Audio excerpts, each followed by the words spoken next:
Bienvenue pour la seconde partie d'Ici l'Europe. Alors, nous allons aujourd'hui être en compagnie d'un invité qui a l'habitude d'observer le monde avec des lunettes européennes. L'inverse est aussi vrai, hein. Pierre Vimont, bonjour.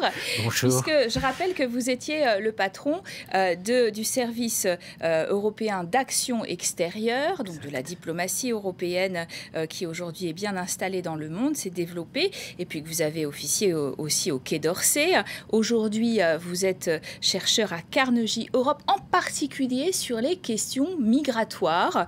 Et c'est vrai que vous avez été d'ailleurs l'envoyé de Donald Tusk pour un sommet UE-Afrique. Ces questions migratoires dont Donald Tusk a déclaré au G20 les capacités d'accueil de réfugiés, sans oublier de migrants clandestins, sont proches de leurs limites en Europe. C'est du réalisme, c'est le Polonais qui parle et qui joint le clan de l'Est qui est très très hostile aux réfugiés? Non, je crois que c'est du réalisme, parce que si vous regardez chez nous en France ce qui se passe à Calais, si vous regardez la situation actuellement en Grèce, où vous savez, puisqu'on a fermé cette route des Balkans, désormais les réfugiés qui arrivent de Turquie sont bloqués en Grèce, et pour ceux qui sont en situation irrégulière, on les renvoie ensuite en Turquie. Mais on voit bien que les centres d'accueil en Grèce sont en train d'être saturés aussi. Donc non, c'est du réalisme, et ça prouve qu'il faut que les Européens aillent un peu plus loin aujourd'hui que les décisions qu'ils ont prises au Conseil européen de mars, qui étaient des décisions utiles, mais des décisions qui répondaient à des problèmes de court terme. Il faut maintenant aller plus loin. Il faut regarder le long terme et définir une vraie politique cohérente en matière d'immigration. Une politique à 27, je mentionnais ces propos du président du Conseil européen, mais à l'Est, on voit bien en effet qu'il y a des réticences très fortes pour le partage du fardeau. Il n'y a aucune volonté de prendre le moindre migrant, et certains ajoutent musulmans. Donc, véritablement, à 27, c'est compliqué de trouver la solution. C'est compliqué parce que je crois que les Européens, à 27 ou même à 28, encore aujourd'hui, puisque la Grande-Bretagne fait encore partie de l'Union européenne, ils ont un peu oublié l'idée de solidarité et qu'il fallait travailler ensemble. Et peut-être qu'on leur demande d'avaler un plat qui est trop lourd pour eux à l'heure actuelle. Et donc moi, mon sentiment, c'est qu'il faudrait découper ce plat en petits morceaux et essayer de régler les problèmes un à un. Il y a beaucoup de problèmes dans la question de l'immigration. Il y a la question d'un nouveau régime d'asile, il y a la question du contrôle aux frontières, la question de faire rentrer et revenir les réfugiés qui sont en situation irrégulière, les faire retourner dans leur pays de transit ou pays d'origine. Il y a la question de l'intégration sociale et la question d'une politique extérieure à l'égard des pays qui nous envoient ces réfugiés. C'est compliqué. En effet, on est tous d'accord, mais en prenant ces problèmes les uns après les autres, notamment celui du partage du fardeau dont vous parliez, on doit pouvoir arriver à quelque chose. Mais il faut en parler avec le bon état d'esprit, c'est-à-dire pas partir dans des déclarations et des pétitions de principe en disant « moi je ne veux rien faire, je veux rester à l'écart de tout ça ». Oui, mais justement, le nationalisme, le populisme se porte bien. On l'a vu, par exemple, à propos d'Angela Merkel, celle qui a déclaré « Wir schaffen das », c'est-à-dire on peut y arriver. Eh bien, se retrouve aux dernières élections au Molenbourg-Poméranie. On voit que son parti, la CDU, est dépassé maintenant par son extrême droite, l'Alternative für Deutschland, qui est clairement xénophobe et qui prospère sur la crise des réfugiés. Madame Merkel subit la pression politique que déjà beaucoup d'autres pays subissent, hein, et d'où l'attitude des uns et des autres face à ce populisme, parfois d'en rajouter dans la même veine. C'est inefficace politiquement. Et c'est inefficace politiquement, mais ça a deux conséquences. La première, c'est qu'au fond, tous ces pays n'ont pas envie de travailler ensemble. Ils n'ont pas envie de solution européenne. Ils ont envie de se débrouiller tout seuls, c'est-à-dire fermer les frontières et espérer que la vague va passer au-dessus de leur tête et aller ailleurs. Et la deuxième chose, c'est qu'ils ont du coup pas envie de parler ensemble des vrais problèmes de fond pour voir comment les résoudre. Or ça, à mon avis, si on continue sur cette voie-là, on va aller dans le mur. Parce qu'on ne va pas résoudre les problèmes et croire qu'on va pouvoir rester à l'écart d'une vague d'immigration qui arrive de tous les côtés. Elle arrive à cause des crises politiques au Moyen-Orient, mais elle arrive aussi par le sud, à travers les murs, l'Afrique. Certains ont choisi de bâtir des murs. Oui, mais je crois que même les murs, vous savez, se révéleront inefficaces parce que les réfugiés ont des tas d'idées et les trafiquants savent aussi comment contourner les murs. Donc je pense, et je crois que beaucoup pensent, que la seule solution, c'est de travailler ensemble. Mais travailler ensemble de manière réaliste, pas de manière idéaliste en disant non, le monde, tout va s'arranger et nous sommes dans le meilleur des mondes. Non, c'est compliqué, on sait tous le problème des réfugiés et il faut tenir compte de ces vagues populistes, comme vous dites, ou en tout cas de ce ras-le-bol qu'on sent poindre dans tous les pays de l'Union européenne. Donc il faut prendre le problème à bras-le-corps, mais il faut essayer de les résoudre de manière très pratique et très technique. Alors cette question migratoire, elle était en fin de semaine, jeudi et vendredi, à l'agenda d'un sommet de l'Europe du Sud, à l'invitation d'Alexis Tsipras. Était présent la France, alors nous sommes un pays du Sud, l'Italie, le Portugal, l'Espagne, Malte et Chypre. Alors regardons tout de suite ce qu'il est ressorti de ces débats de l'Europe du Sud. En maître de cérémonie, le gauchiste Alexis Tsipras. L'Europe du Sud était conviée à un mini-sommet vendredi à Athènes. Autour de la table, François Hollande, Matteo Renzi ainsi que les premiers ministres chypriotes et maltais. Manque à l'appel, Mariano Rajoy, pas encore investi, représenté par son secrétaire d'État. Ensemble, ils ont constaté que le Sud souffrait d'un fort taux de chômage et de la crise de la zone euro. La Grèce, endettée de 328 milliards d'euros, ne voit plus la fin des plans de sauvetage européens ni des cures d'austérité. Ces dernières années, nos pays ont été profondément blessés par la crise économique. François Hollande, lui, se verrait bien leader d'un clan social-démocrate. Il demande un doublement du plan Juncker et un regain de croissance. Pas vraiment à l'ordre du jour d'Angela Merkel et des pays du Nord rigoristes. L'enjeu, c'est la protection de nos frontières. Et aujourd'hui, ce sont les pays du Sud qui en assurent la garantie et qui doivent être donc aidés, renforcés pour justement permettre qu'il puisse y avoir le droit d'asile, mais qu'il puisse y avoir aussi un contrôle efficace de l'immigration.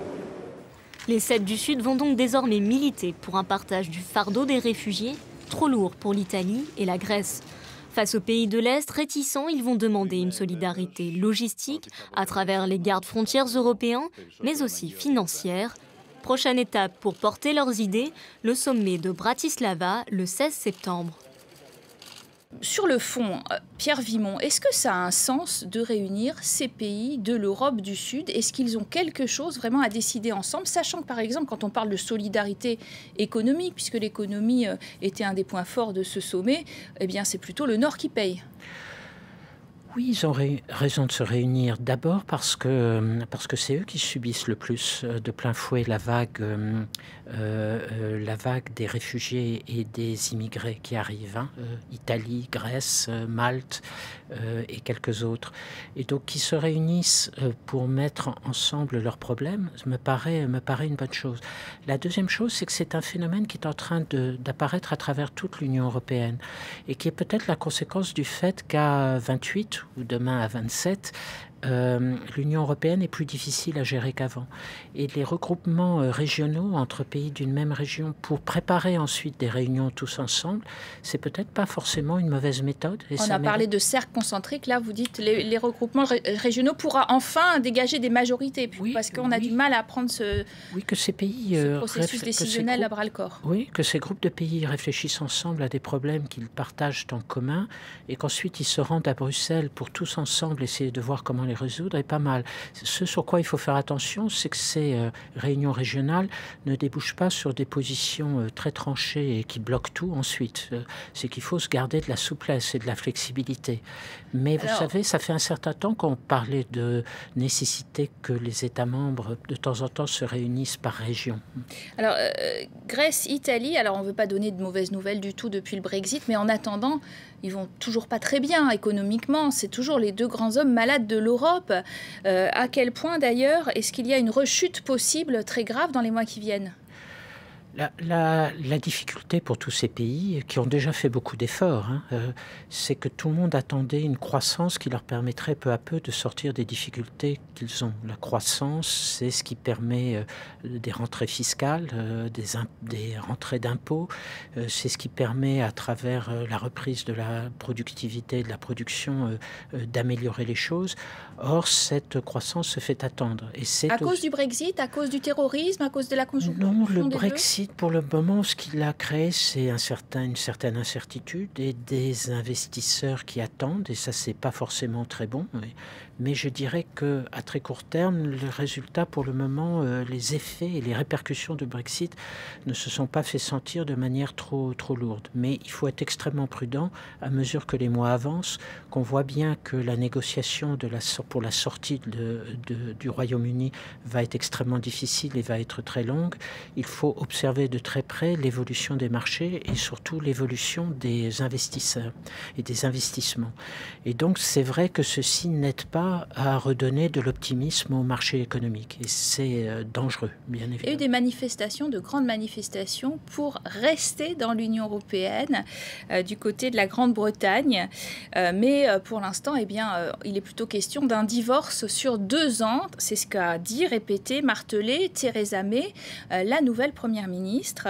Est-ce qu'elle peut véritablement revenir en arrière en cours de route, notamment de ce divorce? Il y a encore des gens pour le croire. C'est une situation assez paradoxale et intéressante. Vous avez d'un côté le nouveau Premier ministre britannique, Madame Theresa May, qui répète tous les jours, elle a encore dit il y a quelques jours dans une interview à la BBC, le Brexit veut dire le Brexit et nous allons sortir. Nous allons négocier cette sortie au meilleur prix pour les intérêts britanniques, mais nous allons sortir. Et vous avez de l'autre côté 27 partenaires qui, tout en ayant entendu ça, continuent à espérer qu'on trouvera une solution qui permettra à la Grande-Bretagne de rester. Et bien évidemment, ça va compliquer la négociation. Je crois que l'intérêt de tous, du côté britannique comme du côté des 27, c'est de reconnaître que la Grande-Bretagne a décidé de quitter l'Union européenne et de travailler dans ce sens maintenant à travers la négociation dans le cadre du fameux article 50. On verra, ça va durer un certain temps et on verra si on arrive à se mettre d'accord sur un arrangement qui permet... Un arrangement très favorable pour la Grande-Bretagne Non, très favorable à tout le monde, qui favorise, qui tient compte des intérêts britanniques, mais tient compte aussi et surtout des intérêts des 27. Parce que les 27, ils sont censés maintenant se remobiliser, relancer l'Europe au sommet de Bratislava. On a commencé à mentionner cette question de l'Est de l'Europe et justement, symboliquement, le 16 septembre, eh bien, ces réunions à 27, justement pour le sursaut dans ce pays qui est dirigé par Robert Fico, un social-démocrate qui a redit à quel point il ne voulait pas de musulmans chez lui. Ça promet quand même, c'est pas des conditions idéales pour élaborer un nouveau projet européen emballant pour les citoyens. Il faut, là encore, prendre les problèmes les uns après les autres. C'est un sommet qui réfléchit de manière presque stratégique à la manière de continuer à avancer pour l'avenir de l'Union européenne et faire en sorte que l'Europe apparaisse moins faible qu'elle n'est à l'heure actuelle. Vous avez 2 voies possibles. Vous avez la voie des grandes déclarations et d'une réflexion sur le long terme, et vous avez une autre voie qui me semble a priori meilleure, qui est de prendre 4 ou 5 des problèmes que les Européens ont sur la table. Vous avez parlé des réfugiés et des immigrés. On peut parler aussi de la crise économique et comment essayer de relancer la croissance. Du chômage, on voit au G20 que l'Europe est un continent de chômage. Absolument. On peut parler aussi de la sécurité et de la défense. Comment est-ce que l'Europe peut peser davantage dans les grandes crises internationales à l'heure actuelle et prendre 3 ou 4 de ces dossiers, 3 ou 4 de ces chantiers et essayer là, très concrètement, de faire en sorte que l'Europe devienne un succès et devienne une réponse à ces problèmes. Avec les citoyens. Et c'est ça. Un peu désenchanté ou déboussolé au moins. Exactement. Et à mon avis, c'est plutôt sur ces chantiers-là qu'il faut essayer de travailler en veillant à ce que l'Europe apporte une vraie valeur ajoutée, mais ne cherche pas, comme trop souvent peut-être dans le passé, à être présente partout, dans tous les détails et essayer de vouloir tout régler. À mon avis, ce dont l'Europe a besoin... La taille des pots d'échappement. Voilà. Ce dont l'Europe a besoin aujourd'hui, c'est de 2-3 bons succès politiques pour montrer qu'elle repart dans le bon sens et qu'elle est capable, encore une fois, d'être une réponse aux problèmes qui se posent aujourd'hui aux citoyens. Alors, dans ce G20, les Américains ont aussi accusé l'Europe de protectionnisme, avec, vous le savez, une amende record de 13 milliards d'euros qui a été infligée à Apple par la Commission européenne, qui estimait qu'elle n'avait pas suffisamment, cette entreprise, cette multinationale, payé d'impôts en Irlande et qui lui demande donc de le repayer à l'Irlande qui elle-même n'est pas tout à fait favorable. Il s'agit de 5% pourtant du PIB irlandais, c'est une très grosse somme. Comment ça va se finir ? Je trouve que la Commission européenne a pris ce problème par le bon angle, qui est celui de la distorsion de concurrence et du fait que si chacun des États membres de l'Union européenne se met à offrir des cadeaux fiscaux de ce type aux investisseurs étrangers... C'est du dumping fiscal. Une forme de dumping. Et donc, ce que fait la Commission européenne au nom de la concurrence, c'est de dire les conditions d'une bonne concurrence entre les États membres ne sont plus respectées à l'heure actuelle. Il faut revenir dans les clous.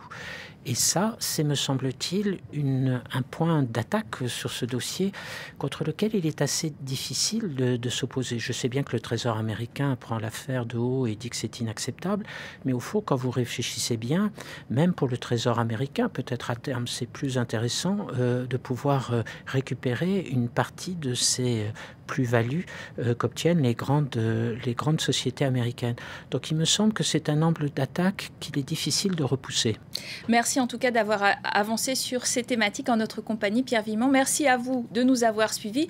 Vous restez bien sûr sur notre antenne pour plus d'informations. À très bientôt.